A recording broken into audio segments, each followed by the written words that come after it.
Ardiɗo lesdi Nigeria Bola Ahmed Tinubu andini dow kuuɗe weltinoje ngendam ummatore on o totini ha yake dogginki laamu mako.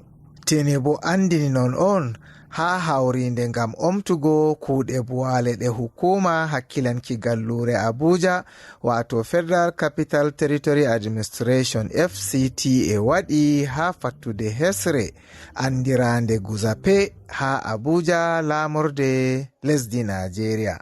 Nder jawabu ardiɗo hukuma hakkilanki gallure Abuja man wato Executive Secretary FCTA Engineer Shehu Hadi Ahmad o wi fattude Guzape nyiɓama ha yasi kowagol berniwol Abuja ɗum ɓe mbi'ata Urban Fringe Area dalila ɗuɗoral ummatore ha nder kowagol asli berniwol Abuja didangol. Nonnon bo fattude Guzape man nyiɓama dow njayri ko babal ngal hewti hektaji 1,070. Hekta 129 nder man laati nokkure on nde lenyol ummatore asli wonɓe ha Abuja wato gwari'en ɗon nyiɓi joɗi ha muɗum. Ha yake babal luttungal bo laati gese maɓɓe onno. Ko ngam bo koseje ɗo kewi dow babal luttungal man ummatore gwari'en man ɗisi peɗeli dow ta ɗum memana ɓe babal maɓɓe ha ma ɓe ngulli. Amma kadi be wullandu maɓɓe fuu ministajo Abuja wato Mustanisom Wike tokki ɗate kanduɗe ɗe tabitini kuuɗe ɗen darai. Ha o andini banni. We had a lot of litigation from residents. In fact, one of the days I traveled, Gilmore had to call me that police had come here to pack their workers. Yimɓe ɗuɗɓe nder jooɗiɓe haa ɗo ngulli amin haa hitordu. Woodi nde mi waɗi yaadu kompaniwa gaɗowa kuuɗe haa ɗo wato Gilmo ewniyam dow polis en nangi huwoɓe maɓɓe yaake ɓe waɗanno kuuɗe pusugo hoosere ngam wurtingo laawol. Mi warti mi andini polis dow ɗo ɗum kuugal gomnati on na kuugal neɗɗo ngam man njofeɓe. To woodi marɗo bojji o windana amin min moytanan mo gonɗi maako ngam man gullali maɓɓe haɗai amin timmingo kuuɗe ɗen. Did not stop us from achieving what we have achieved today. I want to commend Gilmore. Haa ɗo mi hokkan manore yaago kampaniwa Gilmo. Wakkati min joɗidi be maɓɓe min dokki ɓe ceede. Min mbiɓe min giɗi kuuɗe ɗen timma dow wakkati. Ɓe efti alkawal bo dow kuuɗe ɗen timman. To on nge'iti haa ɗo on gi'an ko toye koseje on. Amma on gino ɓe pusiri hoosere ɓe ngurtini laawol.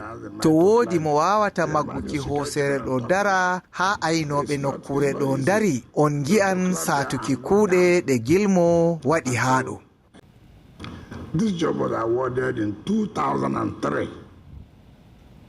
2003. Nonnon bo o andini dow kuuɗe nyiɓugo fattude Guzape hokkama nder hitande 2003 dow ceede naira biliyon 14. Kuuɗe ɗen bo senditama geɓe ɗiɗi. Yebre arandere hokkama kompaniwa ɗantata, yebre ɗiɗabre bo hokkama kompaniwa Gilmo. Kompaniwa ɗantata darni kuuɗe faɓɓi dalila soyde yoɓego. Sey jotta nde Tinubu notani hokkuki ɓe ceede kese. Kuuɗe ɗe en omtata hande wato ɗe Gilmo waɗi gomnati wa salinga on ɓesdi ceede ɗen iga biliyon 14 yaago biliyon 18 be miliyon 100 be ujune 100.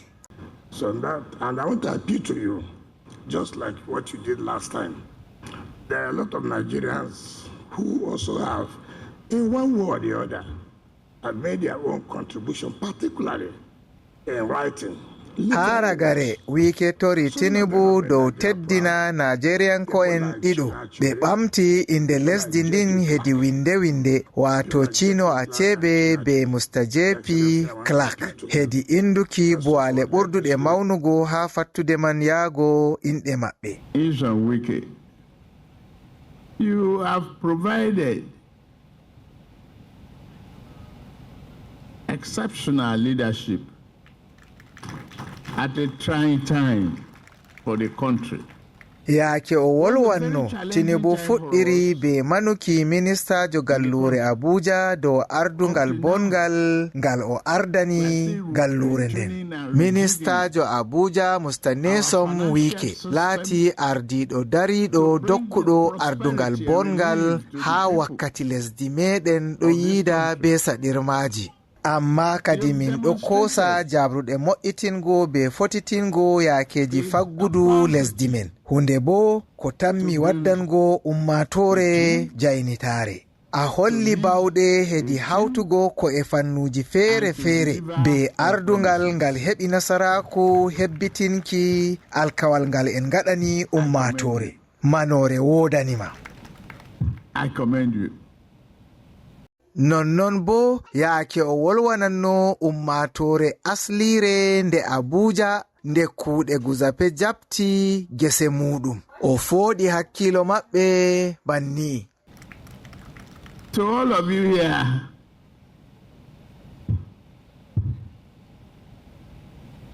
and the district head of Guzape or representing the district head, miɗo andina on fuu moɗon haɗo ya an lamɗo Guzape ko wakili lamɗo ande wullandu nafata jaɓugo jobdi diya dow babe mon on nafata. En fuu kawten ardinen kuuɗe ɓosinoje ngendam on tan nafata. ɗume on nafuuda babal ngal koseje be ka'e ɗo kewi faddi ko toy ngare dawriden yiɓen lesdi meɗen ndi Nigeria.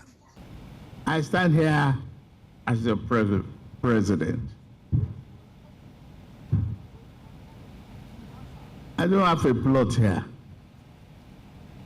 Miɗo dari haɗo ha yeeso moɗon mi wala babal wato peegi haɗo ha Guzape, amma miɗo mari ummatore dokkunde am bawal ɓawo be amana ngam heɓango ɓe ngendam ɓosiɗam be nokkuje ɓosiniɗe. ɗo heeni ko en fuu meɗen kawren nder seyo be dawridal be tiiɗal hawtade e munyal be yettore jawmirawo dow ko o riskiri en be muɗum.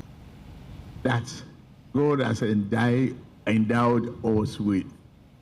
Iga ɗon on bo o notani Mustawike o teddini Nigerianko'en ɗiɗo hedi induki boale ɓurduɗe mawnugo ha fattude Guzape yaago inde maɓɓe banni. Chinua Achebe Road and JP tracks. This is hereby commissioned. We accept your request. Engineering infrastructure was officially commissioned by His Excellency Bola Ahmed Tinubu, GCFR, President Commander-in-Chief of the Armed Forces of the Federal Republic of Nigeria, on Saturday, 8th June 2024.